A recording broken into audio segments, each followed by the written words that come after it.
husband's name was Jerry, and we met as teenagers in college. We always argued about what year it was, but whatever year it was, whether I was a freshman or a sophomore,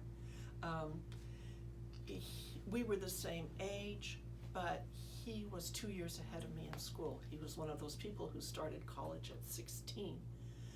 So he graduated ahead of me, but we remained friends, never boyfriend and girlfriend at that time. But over the ensuing years, he wooed me. And if you saw last week, Cheryl Lum talked about Wing and her exchanging letters. Well, this is about the same time frame. This was, we got married in 1981, so this would be like 1980-ish, 1979, where we really began to exchange letters because I was in Tucson, Arizona going to school, and he was in New York City. So now I have folders of letters and cards from him, and they're very precious. So we met as teenagers and married when we were 26. I will tell you now that I don't think weddings have theme songs, but the song we had was the Beatles tune, When I'm 64. So just keep that in mind because it will play again later. So we got married and did what young couples do. We worked, we started a family, a lot of fun. We were lovers, we were best friends, we were partners. He was completely reliable, trustworthy, honorable. We raised 2 children. We both worked. He was a romantic. There was never an anniversary that went by without some grand gesture, or even Valentine's Day or birthdays. I mean, all those events were to be celebrated, and we did. And we took trips together, and it could be just, all those quiet things like going out to dinner or getting takeout and watching a movie at home. We consciously worked at being a couple. We played golf together. We did ballroom dancing, which is a whole nother story. Pretty hilarious, most of it. So that was our connection. We were happily married, truly happily married. So when I said that When I Am 64 was our song, less than a week after Jerry's 64th birthday, he was diagnosed with a stage 4 pancreatic cancer, and 5 weeks later, he was dead. So we did go to 64.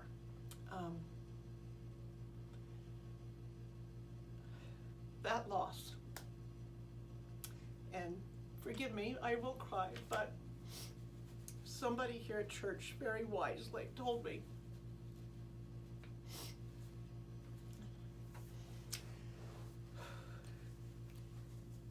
that he is worth every tear.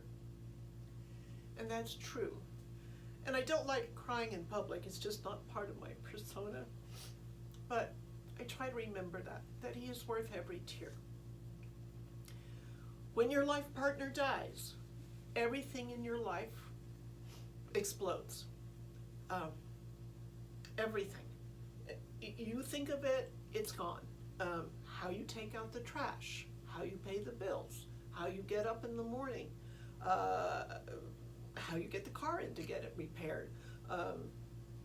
Every tiny thing, who pays the bills, who grocery shops, what do you buy when you go to the grocery store, how do you prepare meals, all of the immediate things are blown up.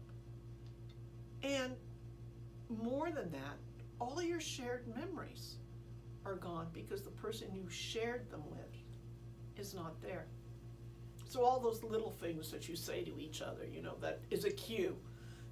I could look at Jerry and say, a spoon cousin, or he could look at me and say, golden boy, and we would know what it meant. There was a story. But there's nobody I can say those things to now. And also,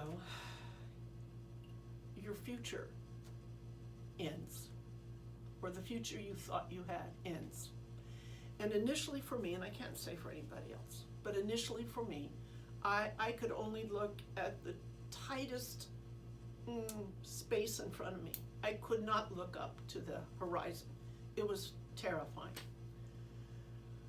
But slowly, my stubborn heart kept beating, and people kept showing up, and sun kept rising, and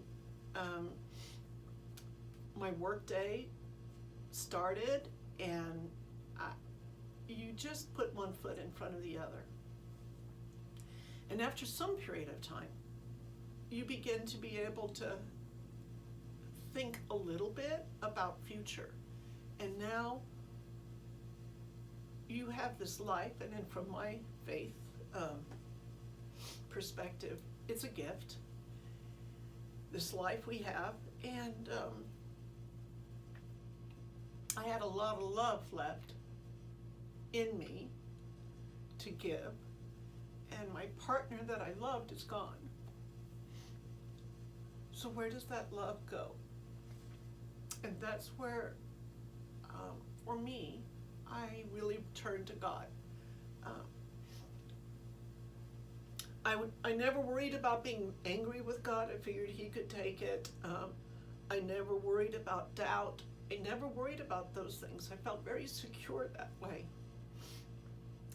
I had no regrets for our life, so I was free of that. And as time went on, I became able to branch out a little bit more. You can tell because of the emotion in my voice, it's still very close to me, but I'm also willing to talk about it more now, and can a little bit. So, yes, everyone who loves will lose. It's a fact. And how you live after that, that's a choice. And I chose life. I said, yes, I choose life, because not that I was like thinking I was going to do something drastic and not live. I don't mean it that way. But I chose life. I didn't want to just survive.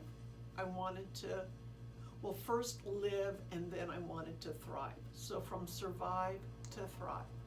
And I think Jerry would want that for me too. So you find out you can live both. You can live both happy and sad. You can have hope and doubt. You can do two things at once. And for me, my faith journey has only been deepened by this.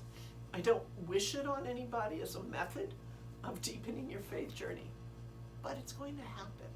So you have a choice of how you're going to live with love and loss.